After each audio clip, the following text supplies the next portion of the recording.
ભગવાનના આંગણામાં બે વૃક્ષો હતા.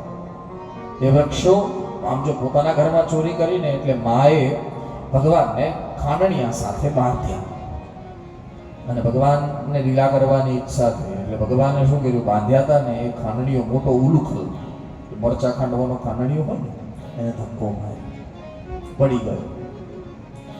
પાછળ ખાંડણીઓ ધસરાય અને ભગવાન ચાલે ગોઠણી આપે. બે નંદ બાબાના વૃક્ષમાં આંગણામાં બે વૃદ્ધ વૃક્ષો હતા. યમલા અર્જુન, હા અર્જુન વૃક્ષ. અર્જુન એટલે સાજડ, સાજડ નામનું ઝાડ આવે. એક છોકરો પસાર થાય એટલી જગ્યા હતી, બોલો ખાંડણીઓ પસાર થાય એટલી જગ્યા નહોતી. એટલે પરિણામે ખાંડણીઓ ભરાયો, છોટો માર્યો તો બે ઝાડ પડી ગયા અને બે ઝાડમાંથી બે પુરુષોનું પ્રાગટ્ય થયું. સુખદેવજીને પૂછ્યું પરીક્ષિતે કે બાબા આ બે કોણ છે? બોલે આ કુબેરના બે દીકરા નલકુબર અને મણિગ્રીવ છે. નારદજીના શ્રાપે જડ બની ગયા હતા, પણ આજ ભગવાનના ચરણનો સ્પર્શ થયો એટલે એ પાછા સજીવ થઈ ગયા. એને બહુ સુંદર ભાષામાં ભગવાનની સ્તુતિ કરી છે. વાણી ગુણાનુકથને શ્રવણો કથાયામ હસ્તો ચ કર્મસુ મનસ્તવ પાદયોર્ન સ્મૃત્યામ શિરસ્તવ નિવાસ જગત પ્રણામે દ્રષ્ટિ સતામ દર્શનેસ્તુ ભવતનુના. એક શબ્દ છે દ્રષ્ટિ સતામ દર્શને. સતામ એટલે સંતોની દર્શન કરતી હોય મારી દ્રષ્ટિ. પણ સંતો એટલે કોણ? તો ભાગવતમાં સંત શબ્દની વ્યાખ્યા છે કે સંત એટલે સ્વયં ભગવાન. હા એટલે અહીંયા શબ્દ છે દ્રષ્ટિમ સતામ દર્શનેસ્તુ ભવતનુના. સંત એટલે કોણ? બોલે ભગવાનનું શરીર, એનું નામ સંત. ભવતનુ અહીંયા શબ્દ છે ભવતનુના. તનુ એટલે શરીર. બે છોકરાઓએ ભગવાનની સ્તુતિ કરી. ત્યારબાદ વત્સાસુર, બકાસુર, અઘાસુર નામના રાક્ષસોને પરમાત્માએ માર્યા. ધીરે ધીરે સમય ગયો, ઉજાણી કરી પરમાત્માએ વનભોજન કર્યું, એની કથા આવી. ભગવાન કૃષ્ણ છે ને પ્રકૃતિના બહુ પ્રેમી છે, પ્રકૃતિ સાથે જ રહે. હા બહુ પ્રેમી છે, પ્રકૃતિની વચ્ચે જ રહ્યા છે. ગાયની વચ્ચે રહ્યા, ગાય પ્રકૃતિ છે. હા આ વૃક્ષોની વચ્ચે રહ્યા અને પ્રકૃતિના પંચભૂતને શુદ્ધ કરવાનું પરમાત્મા કૃષ્ણએ કામ પણ કર્યું છે. હા પ્રકાશને શુદ્ધ કર્યું એટલે કે સૂર્યપ્રકાશને શુદ્ધ કર્યું, દાવાનળ અગ્નિને શુદ્ધ કર્યું, વ્યોમ આકાશને શુદ્ધ કર્યું, કાલીનો વિગ્રહ કર્યો એટલે કાલી નાગને કાઢી મૂક્યો એટલે જળને શુદ્ધ કર્યું. હા અને આ જગતમાં અસદવૃત્તિઓ જેને હતી એને ખતમ કરી નાખી, પૃથ્વીને શુદ્ધ કરી દીધી. પંચભૂત શુદ્ધિનું કામ ચાલે છે સર. વ્યોમાસુરને મારવો, આદિ બધી જે કથાઓ છે, આ બધી એટલી બધી વિશિષ્ટ કથાઓ છે, વિશાળ કથાઓ છે. હવે એકાદ વાર છે ને એવું કરશું, જ્યારે ભગવાન મોકો આપે ને, જ્યારે આપણા વિસ્તારમાં કથા કરવાનો, ક્યારે પણ એને એમ કેવું છે કે 2 ટાઈમની કથા કરો. હા એક સમયમાં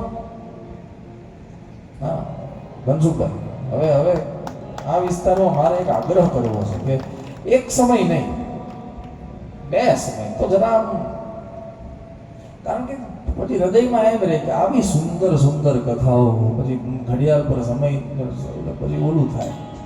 અને હવે ક્યારેક કોઈક કથા કહે ને કે ભાઈ હવે જો કે એક ગોઈમાં આપી છે મેં 16 ડિસેમ્બરથી, પણ એ પણ એક જ સત્ર છે એટલે હવે તો એ બદલાવાય નહીં, એનું બધું આયોજન થઈ ગયું. પણ હવે મારે વિનંતી કરવી છે કે તમને વાંધો ન હોય તો મારે 2 સત્ર કથા કરવી છે. આ તમને શું, તમારે સાંભળવાની છે, બોલવાનું તો મારે છે. હા પણ તમારે આવવાનું, પછી એમ નહીં કે 2 ટાઈમમાં હું જાઉં તો પછી એનું એ રહી જાય. એટલે 2 સત્રની કથા કરીશું.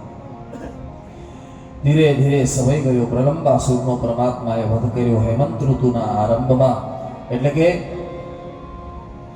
માર્ગશીર્ષ મહિનામાં, માક્ષર મહિનામાં ભગવાને ગોપીઓના વસ્ત્ર હરણ કર્યા. એ કથા આવી. વર્ષા ઋતુનો આરંભમાં ઇન્દ્રનો યજ્ઞબંધ રખાવી, પરમાત્માએ ગોવર્ધનની પૂજા કરાવી. એ બધી કથા આવી. અને એ ગોવર્ધનની પૂજામાં ઇન્દ્રને જરા ખોટું લાગ્યું. ઇન્દ્રને જરા એમ થયું કે આમ કેમ? જો કે ભગવાન કૃષ્ણ છે ને સુદ્રઢ માર્ગ ઉપર ગોકુળવાસીઓને કોઈ ઉપદેશ આપી રહ્યા હતા, પણ ઇન્દ્રને ઊંધું સમજાઈ ગયું. હા, ઇન્દ્રને ઊંધું સમજાઈ ગયું. અને ઇન્દ્રએ વરસાદ વરસાવી દીધો. એટલો બધો વરસાદ વરસાયો, એટલો બધો વરસાદ વરસાયો, પણ એને ખબર નથી કે મારું ચૈતન્ય જેના દ્વારા સ્થિર છે એ ભગવાન કૃષ્ણ છે. અને પરિણામે ભગવાન ગોવર્ધન ધારણ કર્યું. 7 દિવસ સુધી વિશાળ મંદર, એક આખો પર્વત ધારણ કરી રાખ્યું. સાહેબ કેવી ગજબ શક્તિ, કેવી ગજબ. મારી વાત જો મજા આવે. 10,000 હાથી ભેગા થાય ને ત્યારે એક હાથી એ વખતમાં હતો, એનું નામ હતું કુલિયાપીડ, જે કંસ પાસે હતું. એક બાજુ 10,000 હાથી અને એક બાજુ એક હાથી. કાલે મહેમતની વાત કરી ને, કુલિયાપીડ. હવે આવા 10,000 કુલિયાપીડ ભેગા કરો, જેટલી શક્તિ નિર્માણ થાય ને એટલી શક્તિ ઇન્દ્રના વજ્રમાં. ઇન્દ્ર વજ્ર, આવા 10,000 વજ્ર ભેગા કરો અને જેટલી શક્તિ ભેગી થાય એટલી શક્તિ ઇન્દ્રના એક હાથમાં. આવા 2 હાથ ઇન્દ્ર પાસે. હા, અને આવા 10,000 ઇન્દ્ર ભેગા કરો અને જેટલી શક્તિ થાય એટલી શક્તિ ભગવાન શંકરના પિનાકમાં, ભગવાન શંકરનું ધનુષ એમાં. આવા 10,000 પિનાક ભેગા કરો અને જેટલી શક્તિ ભેગી થાય એટલી શક્તિ ભગવાન શંકરના એક હાથમાં. આવા ભગવાન શંકર પાસે 2 હાથ. અને આવા 10,000 ભગવાન શંકર ભેગા થાય અને જેટલી શક્તિ નિર્માણ અમારા કૃષ્ણની ટચલી આંગળીમાં. વિશાળ મંદિરને ધારણ કરી ઇન્દ્રએ જોયું, અરે મારી ભૂલ થઈ ગઈ. ક્યાં મેં વરસાદ વરસાવી લીધો, ક્યાં મેં પરમાત્માની પરીક્ષા લઈ લીધી. મારી જ ઈચ્છાથી અથવા તો મારી જ પ્રાર્થનાથી ભગવાન કૃષ્ણ આ ધરા પર અવતાર લે અને હું જ ભૂલી ગયું કે આ ભગવાન છે. ભગવાનને ઓળખી તો એ જ શકે સાહેબ જેની પર ઈ કૃપા કરે. બાકી સામાન્ય માણસ એટલે કે કૃપા વગરના માણસને ના મળે નહીં. અને ઇન્દ્રએ સ્તુતિ કરી ભગવાન. બહુ સુંદર બોલ્યો છે. વિશુદ્ધ સત્વમ તવ ધામ શાંતમ, વિશુદ્ધ સત્વમ તવ ધામ શાંતમ, તપોમયમ ધ્વસ્તરજસ્તમસ્કમ,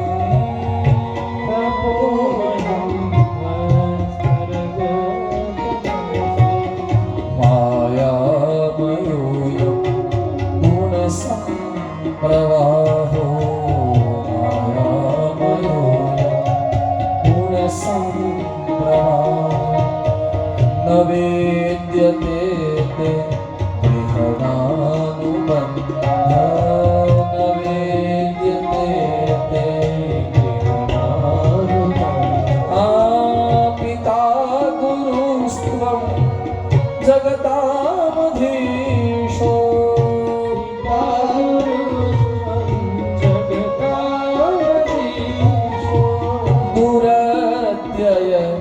કાલ ઉપાત દંડ, દુરત્યય કાલ ઉપાત હિતાય સ્વેચ્છા તનુભી સમીહસે, હિતાય સ્વેચ્છા તનુભી સમીહસે, હિતાય સ્વેચ્છા તનુભી સમીહસે, હિતાય સ્વેચ્છા તનુભી સમીહસે. માનમ વિધુન્વ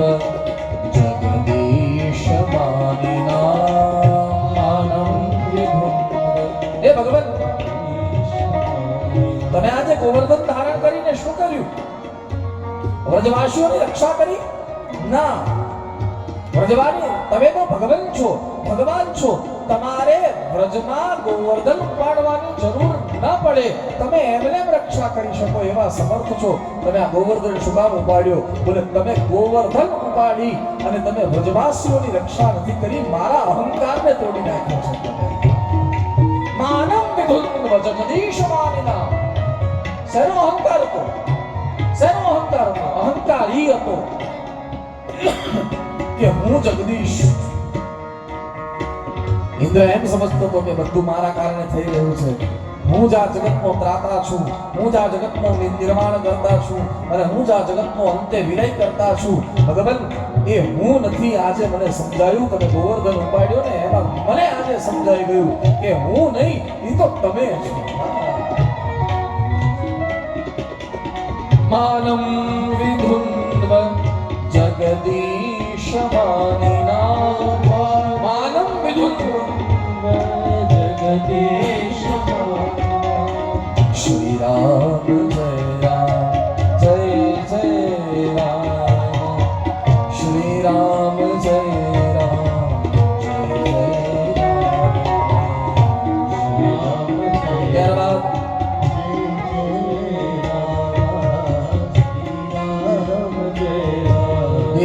ધીરે સમય ગયો.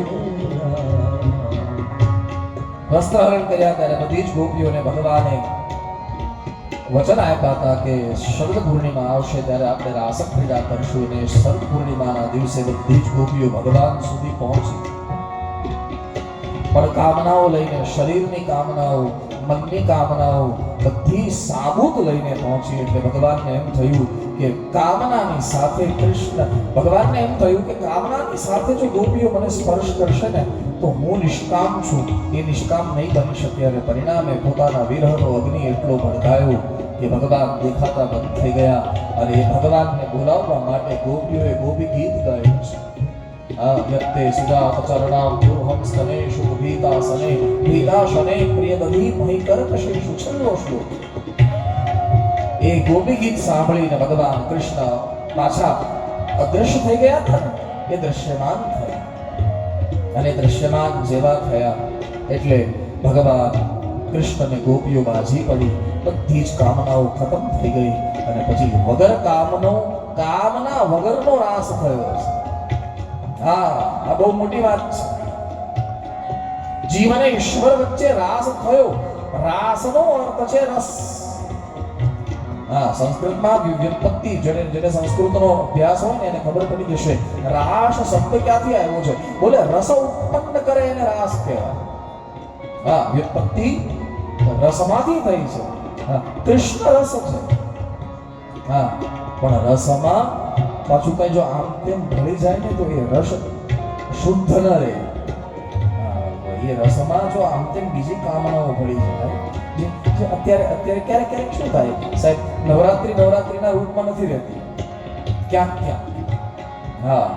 ફેન્સી ડ્રેસ કોમ્પિટિશન થઈ જાય, ઓલું થઈ જાય. જે આરાધના માટે ભેગા થવું જોઈએ એની જગ્યાએ ક્યારેક એવું દેખાય કે ફેશન શો થઈ જાય છે. તો રસમાંથી જે રાસ જન્મવો જોઈએ એ રાસ વિશુદ્ધ નથી. તો પ્રાપ્તિ કેવી રીતે થાય? એટલા માટે ભગવાન કૃષ્ણએ રસ જન્મે, માત્ર રસ જન્મે એટલા માટે ગોપીઓનો આ કામનાઓ ખતમ કરી નાખી. ગોપીઓ ભગવાન કૃષ્ણ સાથે રાસ રમી છે, જલ વિહાર કર્યો, એ બધી કથા આવી. ત્યારબાદ ધીરે ધીરે સમય જવા લાગ્યો. અક્રૂરજી ને એટલે કે નારદજી કંસ પાસે ગયા. એ કંસને બહેકાવીને નારદજી કીધું કે કૃષ્ણ અને બલરામ તારો કાળ છે, અક્રૂરજીને લેવા મોકલ્યા. એ જ રાખો. અક્રૂરજી ગયા, વિરહાતુર ગોપીઓને છોડી, વિરહાતુર માને છોડી. કથા તો બહુ વિસ્તારની છે, પણ માને વ્રજને છોડીને ભગવાન ગોકુળથી મથુરા આવ્યા છે. રસ્તામાં અક્રૂરજીને દર્શન આપ્યું. અક્રૂરજીએ દશાવતારની સ્તુતિ કરી છે. નમઃકાર નમત્સ્યાય પ્રલયાબ્ધિચરાય ચ હયશિષ્ણે નમસ્તુભ્યં મધુકૈટભભૃત્યવે અકુપારાય બૃહદે નમો મંદરધારિણે ક્ષિપ્તદ્વાર વિહારાય નમઃ સૂકરમૂક. દશ અવતારની સ્તુતિ અક્રૂરજીએ કરી. મથુરા આવ્યા અને મથુરા જ્યાં આવ્યા કંસને ખબર પડી. કંસે વ્યૂહ ગોઠવ્યો. મથુરામાં જઈ પહેલા ધોબીને માર્યો. તથા આપણે બધા જાણીએ છીએ રજકસ્ય કરાગ્રેણ શિરકાયા પાતયત. ધોબીને માર્યો. ત્યારબાદ તંતુવાહક એટલે કે દરજી પર ભગવાને કૃપા કરી. ત્યાંથી આગળ ચાલ્યા. સુદામા નામના માળીએ ભગવાનને પુષ્પની માળા પહેરાવી. ત્યાંથી આગળ ચાલ્યા. કુબજાએ ચંદનનું તિલક કર્યું. ત્યાંથી આગળ ચાલ્યા. કંસનો એક યજ્ઞ ચાલતો હતો, ધનુર્યજ્ઞ. એ ધનુષ્યને 14,000ની સેના રક્ષિત કરીને ઊભી હતી. એ 14,000ની સેનાને પરમાત્માએ મારી અને ધનુષ્યને તોડી નાખી. હાહાકાર થયો અને પરિણામે કંસે રાત્રે મંત્રીમંડળ બોલાવ્યો અને કીધું કે આ દેવકીના દીકરામાં તાકાત કેટલી એની મને ખબર નથી પડતી. 14,000ને એક સાથે મારી નાખ્યા. હવે મેં હાથે કરીને મારો કાળ બોલાયો. 10,000 હાથીનો તાકાત વાળો કુલિયાપીડ હાથી એની પાસે હતો અને પરિણામે એ કુલિયાપીડ પણ ભગવાને લીલા માત્રમાં કુલિયાપીડને માર્યું, શલતોષલને માર્યા, ચારુ મુષ્ટિકને માર્યા અને તાકાતવાન માણસ જેમ શ્રીફળને તોડી નાખે એ અદાથી ભગવાન કૃષ્ણએ કંસનો વધ કરી નાખ્યો. કંસ છે ને અહંકાર છે. ભાગવતમાં કંસને અહંકાર કર્યો છે. કીધું અહંકાર પીગળે નહીં, અહંકાર ઓગળે નહીં. અહંકાર જડ ધાતુ છે. જડ ધાતુ. હા, જેનામાં અહંકાર હોય ને એનામાં જડતા હોય. એ પોતાને જ સાચો માને, જડતા હોય. અહીંયા ભગવાને શું કર્યું? અહંકાર પીગાડ્યો નથી, અહંકાર ઓગાળ્યો નથી, અહંકાર સાફ નથી કર્યો, અહંકારને વહેડાવી નથી દીધો, અહંકારને તોડી નાખ્યો. કંસના મસ્તકને તોડ્યું છે. કંસ અહંકાર છે. એટલે કંસનો વધ કર્યો. આખી મથુરા જય હો કરતી હતી અને ભગવાન કૃષ્ણ કોઈની પણ જયકારમાં ફસાયા વગર દાઉનો હાથ પકડી દોડ્યા, કારાગૃહમાં ગયા. કારાગૃહમાં પોતાના માતા પિતા જેલમાં હતા. આ બહુ ધ્યાન રાખવાની જરૂર છે. મારે દર વખતે કહેવું પડે છે. એટલા માટે શું થાય છે, મારા ગળા પર વધારે બહાર આવે કે મારે જોરથી બોલવું પડે.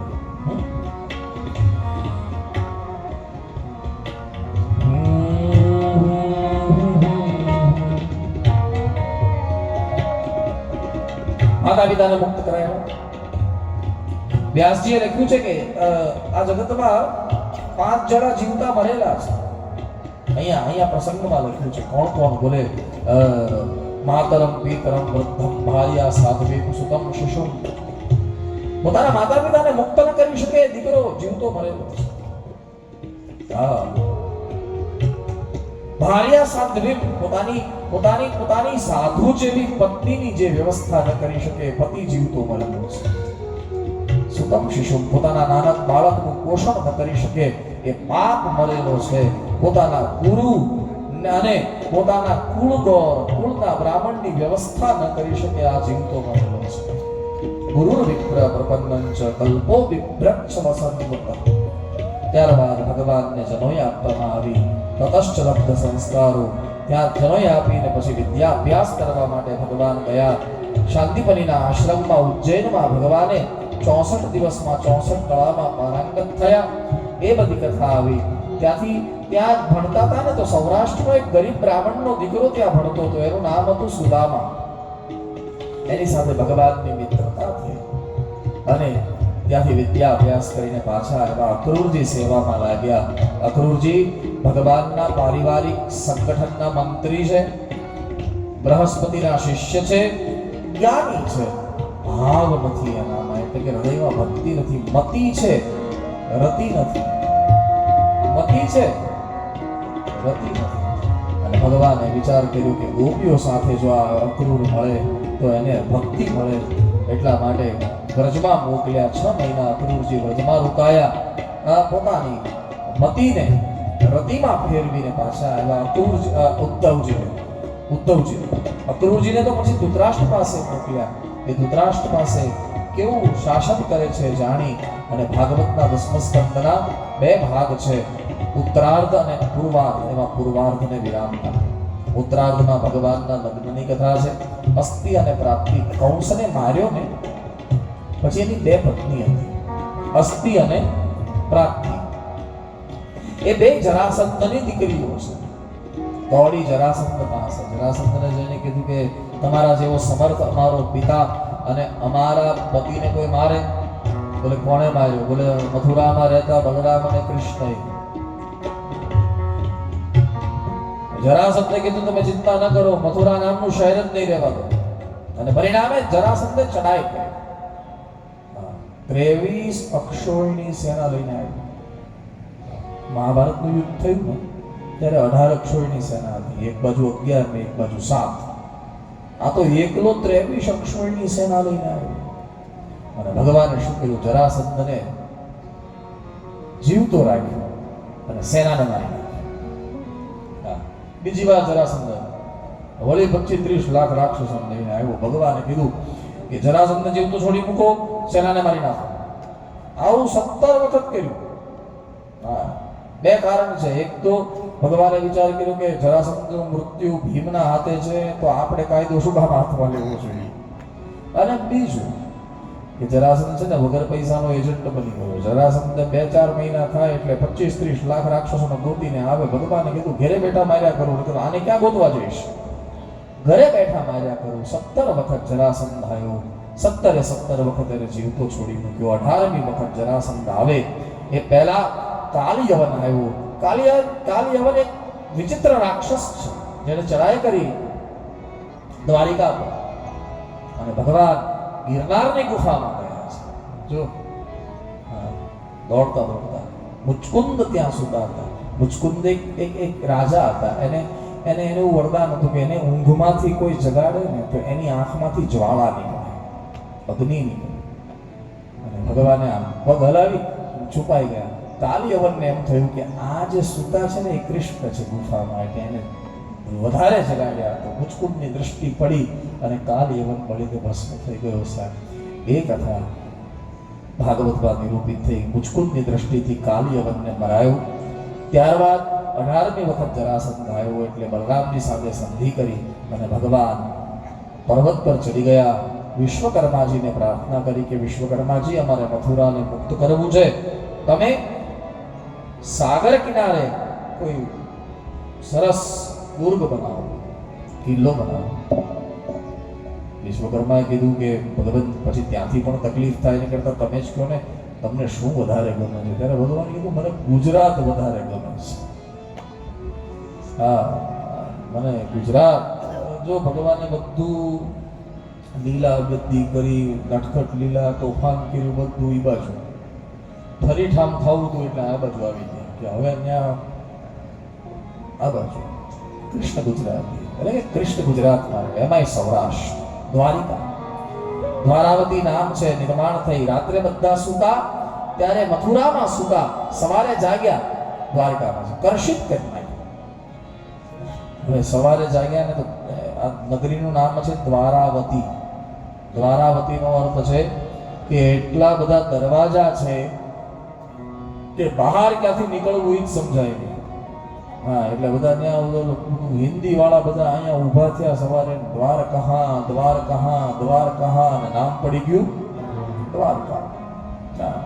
ભગવાને વિચાર કર્યો, વિશાળ મહેલો, વિપુલ સંપત્તિ, હવે લગ્ન કરવા જોઈએ. અને પરિણામે પહેલા બલભદ્રની એટલે કે બલરામજીના લગ્નની કથા. રેવતક નામનો રાજા, અનર્તનો રાજા રેવત, એની એક દીકરી, એનું નામ છે રેવતી. એની સાથે બલરામજીનું લગ્ન થયું. અને ભગવાન કૃષ્ણએ રાક્ષસ વિધિથી લગ્નના 8 વિધાન છે. 8 રીતે લગ્ન થાય. એમાં એક વિધિ છે, એનું નામ છે રાક્ષસ વિધિ. કન્યા સંમત હોય છતાં હરણ કરીને પરણી જવું એ રાક્ષસ વિધિ છે. ભાગી જવું એ રાક્ષસ વિધિ છે. અમારે અમારે અમારે મનુ મહારાજે જે 8 પ્રકારના લગ્નની વિધિ કીધી છે એમાં એક રાક્ષસ એક અત્યારે જે આપણે ત્યાં લગ્નની વિધિ થાય છે ને એ વિધિનું નામ છે આર્ષ પદ્ધતિ. આર્ષ મહેશભાઈ આર્ષ પદ્ધતિ. આર્ષનો અર્થ શું છે? સમાજને ભેગો કરી અને પોતાની કન્યા શ્રેષ્ઠને પરણાવવી, વરને પરણાવવી. વર એટલે શ્રેષ્ઠ, એનું નામ આર્ષ પદ્ધતિ છે. હા, પછી એક વિવાહનો પ્રકાર છે બ્રહ્મ. આર્ષ પદ્ધતિ જેવો જ પ્રકાર છે. હા, જેવી રીતે કેમ સમાજને ભેગો કરી અને પોતાની કન્યા શ્રેષ્ઠ એટલે કે વરને પરણાવવી એ આર્ષ પદ્ધતિ છે, એવી રીતે બ્રાહ્મ પદ્ધતિ. બ્રાહ્મ પદ્ધતિમાં પણ એવું જ હોય કે સમાજને એકઠો કરી બધાને ભોજન કરાવી અને પછી શ્રેષ્ઠને કન્યા પરણાવવી. પણ એમાં એક ફેરફાર છે. દીકરીનો બાપ કન્યાદાન કરે તો એની સામે દીકરાએ એટલે કે જે વર આવ્યો છે ને પરણવા, એને એક ગાય દીકરીના બાપને આપવી પડે. એનું નામ છે બ્રાહ્મ પદ્ધતિ. હા, પછી એકનું નામ, એક લગ્નનો પ્રકાર છે એનું નામ છે રાક્ષસ. કોઈ દીકરીનું હરણ કરીને પરણી જવું. એક વિધિનો પ્રકાર છે માત્ર ને માત્ર કોઈ વેદોક્ત ઉચ્ચાર નહીં, માત્ર કંઠી બદલી લેવી, એટલે કંઠમાં માળા પહેરી હોય ને એ બદલી, જેને ગાંધર્વ પદ્ધતિ કીધી છે. હા, એક લગ્નનો પ્રકાર છે એનું નામ છે પિશાચ. પિશાચ પદ્ધતિ વિચિત્ર છે. વિચિત્ર એ અર્થમાં કે દીકરીને નશો કરાવી અને દીકરી જ્યારે ભાનમાં ન હોય ત્યારે એની સાથે લગ્ન કરવા પિશાચ પદ્ધતિ છે. આવી 8 પદ્ધતિઓની ચર્ચા આપણા ઋષિ મુનિઓએ કરી છે. એમાં ભગવાન કૃષ્ણએ રાક્ષસ વિધિથી એટલે કે કન્યાનું હરણ કરીને પરણ્યા. રાજા ભીષ્મક, વિદર્ભનો રાજા આસિદ ભીષ્મકો નામ વિદર્ભાધિરપતિર્મહાન તસ્યા પંચાભવન પુત્રાઃ. 5 દીકરાઓ છે અને એક દીકરી છે. રૂક્મ, રૂક્મરથ, રૂક્મકેશ, રૂક્મમાલી અને રૂક્મબાહુ નામના 5 દીકરા અને રૂક્મિણી નામની કન્યા. ભગવાન કૃષ્ણની સગાઈની ચર્ચાઓ પણ ચાલી આ દીકરી સાથે. પણ રૂક્મ જે મોટો દીકરો હતો ને ભીષ્મકનો, રૂક્મિણીના મોટા ભાઈ જે હતા એ કૃષ્ણના વિરોધી હતા, એટલે સગાઈ ન થવા દીધી. અને પરિણામે રૂક્મએ કોઈને પૂછ્યા વગર જાનનું આમંત્રણ આપી દીધું. દમઘોષનો દીકરો શિશુપાલ એ મંડપોની રચના થવા લાગી અને ભગવાન રૂક્મિણીજી ગભરાયા. રૂક્મિણીએ વિચાર કર્યો કે મારે પરમાત્મા સાથે લગ્ન કરવા છે. હું દાસી છું પરમાત્માની, પરમાત્મા સાથે લગ્ન કરવા છે, પણ આ ભાઈ માનતો નથી. એટલે પોતાની માને બોલાવી, માને મળવા ગયા. માને શુદ્ધમતી નામ છે માં. એને કીધું કે માં તમે ભાઈને સમજાવો. બોલે બહુ સમજાયો બેટા, માનતો નથી, શું કરીએ? પિતાને કીધું કે બેટા તું જે મૂર્તિયાને બોલાવી રહ્યો છે આપણી દીકરીને લગ્ન કરવા માટે, એ નરાધમ છે. હા, અને દીકરીઓ સર્વદા યોગી માટે હોય, ભોગી માટે ન હોય. તું કોને પરણાવવા માંગે છે? ભવિષ્ય શું આપણી દીકરી? પણ ભાઈ ન માન્યો અને જાનનું આમંત્રણ આપી દીધું કે આ તારીખે તમે જાન લઈને, આ તિથિએ જાન લઈને આવી જશો. જાન આવી ગઈ અને રૂક્મિણીજી ગભરાયા. રૂક્મિણીજીએ વિચાર કર્યો કે હવે શું કરું, કેમ થાય? અને પરિણામે રૂક્મિણીજીએ નિર્ણય કર્યો કે એક કામ કરું, ભગવાન સુધી સંદેશ તો પહોંચાડું. હા, પછી જે નિર્ણય કરવો હોય એ ભગવાન કરશે, પણ હું સંદેશ તો પહોંચાડું. અને પછી 7 શ્લોકમાં રૂક્મિણીજીએ એક સંદેશ ભગવાનને પહોંચાડ્યો, જેનું ભાગવતમાં નામ છે રૂક્મિણી પ્રેમ પત્ર. હા, પ્રેમ પત્ર. પ્રેમ પત્ર એટલે પ્રેમથી લખાયેલો પત્ર. હા, ઓલી તમે પાછા બીજું સમજશો. ના, પ્રેમથી લખાયેલો પત્ર. હા, હું તો કહેતો રહું ક્યારેક કે પ્રેમ પત્ર કેમ લખાય એ શીખવું હોય તો ભાગવતમાં જોજો. શું કલમ લખી છે સાહેબ. હા, અને અત્યારે તો ક્યાં લોકોને લખતા જ આવડે છે, ક્યાં લખતા આવડે, બધું આડા આવડા જોડકણા જોડી નાખે. અત્યારે તો હવે પત્રય રહ્યા નહીં, હવે તો વોટ્સઅપ આવી ગયું ને સીધું કોઈને ખબર ન પડે ભલે લાલ લાઈટ થઈ જાય. વોટ્સઅપ હા પહેલા તો કેવું, અત્યારે તો અત્યારે તો લોકો જોડકમાં જોડી નાખે. લે खत लिखता हूँ खून से, ले खत लिखता हूँ खून से, शाही मत समझना मर रहा हूँ तुझ पे, मर जा आंबाना उबलाથી પડ, મર રહા હું તુજ પે ચિંતા ના સમ, આમે મરેલો જ માન્યો છે. આવું બધું જોડકના જોડી નાખે છે. હા, પ્રેમથી લખાયેલો પત્ર. તમારી પાસે ઓલી ચોપડી છે? હા, એ ચોપડીમાં 19મા નંબરના પાના પર રૂકમિણીજીનો પ્રેમ પત્ર છે. આવીએ બે ત્રણ ચાર શ્લોકનો પાઠ કરીએ. સમય છે આપણી પાસે? હા, મારી ઘડિયાળ બરોબર છે ને? હા, મારી ઘડિયાળ બરાબર છે ને? હજી સમય છે આપણી પાસે. હા, તો આપણે બે ચાર શ્લોકનો પાઠ કરીએ. મારી સાથે ગાવાનો પ્રયાસ કરજો. અને હું એક બીજી વાત કહું કે કોઈ દીકરીના લગ્ન ન થતા હોય અથવા તો કોઈ દીકરી લગ્નથી ગભરાતી હોય, ગભરાતી એ અર્થમાં હોય કે મને કેવું ઘર મળશે, કેવો વર મળશે, એવી કોઈ ચિંતા હોય, અથવા તો કોઈ પણ પ્રકારની લગ્ન થઈ ગયા પછી સાસરા સંબંધી કોઈ ચિંતા હોય, તો એને રોજ આ 7 શ્લોક વાંચવા જોઈએ.